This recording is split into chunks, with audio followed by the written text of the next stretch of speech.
के 31वें वार्षिक दीपोत्सव के अवसर पर यहाँ पे उपस्थित एसडीओ साहब, एसडीपीओ साहब, डीएसपी हेडक्वार्टर, एसएसपी के कमांडेंट्स, डीसीएलआर जयनगर, उपस्थित सभी मंचासीन अधिकारीगण, हमारे बीच नीचे भी उपस्थित सभी अधिकारीगण, साथ ही साथ जयनगर चैम्बर ऑफ कॉमर्स के निवर्तमान अध्यक्ष अखिलेश्वर जी, वर्तमान अध्यक्ष जी महासचिव अनिल जी, सभी चैम्बर ऑफ कॉमर्स के सभी अन्य अधिकारीगण, मधवापुर चैम्बर ऑफ कॉमर्स के भी अध्यक्ष और सभी उपस्थित अधिकारीगण, जयनगर चैम्बर ऑफ कॉमर्स के सभी सम्मानित सदस्यगण, उपस्थित अन्य सभी भाइयों बहनों, हमारे बीच उपस्थित प्यारे बच्चों, मीडिया के भाइयों, बहुत ही अच्छा अवसर होता है जब इतने प्रगतिशील व्यवसायियों के संगठन से हम लोगों को रूबरू होने का मौका मिलता है। इसीलिए जब भी निमंत्रण आता है तो हम लोगों का यही प्रयास रहता है कि ज़रूर कार्यक्रम में भाग लिया जाए, ताकि आप लोगों के जो बातें होती हैं, जो प्रशासन से अपेक्षाएं होती हैं, उसको भी हम लोग और अच्छे तरीके से समझें। साथ ही साथ प्रशासन सरकार की तरफ से भी हम लोग आप लोगों जैसे जो बुद्धिजीवी लोग हैं, व्यवसायी लोग हैं, हम लोग भी अपनी बात कुछ बहुत संक्षेप में रख सकें। सबसे पहले तो मैं, चूँकि यहाँ पे सभी देख रहे हैं काफ़ी थाना प्रभारी उपस्थित है, पुलिस के अधिकारी भी हैं, और मैं समझता हूँ कि आप लोगों की सुरक्षा में हमारी पुलिस की टीम थाना लगातार रहती है, क्योंकि पुलिस के लिए एक प्राथमिकता होता है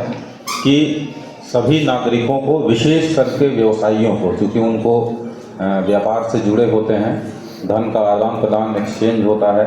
तो वैसे में ये समस्या रहती है कि कोई चोरी की घटना, लूट की घटना ना हो जाए। तो हमारे पुलिस टीम के लिए बहुत प्राथमिकता रहती है कि किसी भी प्रकार की लूट, डकैती, चोरी ना होने पाए। तो बहुत संवेदनशीलता से सभी अधिकारी इसमें हैंडल करते हैं। तो व्यवसायी वर्ग जो है हम लोगों के लिए एक प्राथमिकता रहता है। तो मैं समझता हूँ कि हमारी टीम अच्छे तरीके से आप लोगों को सुरक्षा प्रदान कर रही है। साथ ही साथ आप लोगों की जो अन्य ज़रूरतें होती हैं सुरक्षा संबंधित, उसको तुरंत रिस्पॉन्ड भी करती होगी, क्योंकि किसी प्रकार की हम लोगों को ऊपर शिकायत नहीं आती है। और जो कोई इस प्रकार की कोई वारदात की भी सूचना बहुत ही कम होती है। मैं यही समझता हूँ कि आप लोगों के और पुलिस के बीच कोऑर्डिनेशन से बिल्कुल ही शांति व्यवस्था होगी और सुरक्षा की भावना आप लोगों के मन में रहती होगी। साथ ही साथ आप लोगों के द्वारा जो अन्य क्षेत्रों से भी मैं समझता हूँ जो सुरक्षा संबंधी जो सुझाव रहते हैं, वो भी हम लोग प्रयास करते हैं कि उसको भी इम्प्लीमेंट करके एक सुरक्षा की भावना को और बढ़ावा दें। किसी भी व्यवसायी के मन में ये भाव बिल्कुल ना आए कि जो डर हो कि हमारे यहाँ कोई घटना ना हो जाए, कोई लूट ना हो जाए, या कोई रैंसम वाली बात ना हो, कोई रंगदारी वाली बात ना हो। ये हम लोग की प्रथम प्राथमिकता रहती है। तो आप लोगों को हम लोग ये आश्वस्त करते हैं, कहीं भी जरा भी इस तरीके की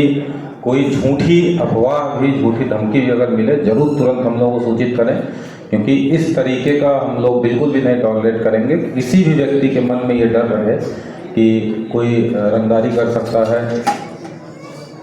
या किसी भी प्रकार से धमका के कोई पैसा मांग सकता है, इस तरीके का हम लोग इंश्योर कराते रहे हैं और आगे भी कराते रहेंगे, किसी भी व्यवसायी के मन में ये डर ना हो। साथ ही साथ मैं अभी अनिल जी ने बताया, मैं हर जगह जब जाता हूँ या मैं देखता हूँ कि जल स्तर गर्मी के मौसम में विशेषकर हम लोगों के ज़िले का जो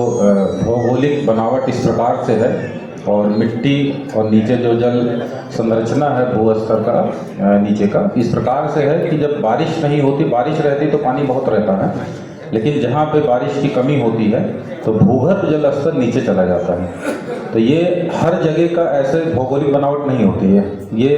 इस क्षेत्र के लिए विशेष कर से लागू है, क्योंकि ये क्षेत्र माना जाता है कि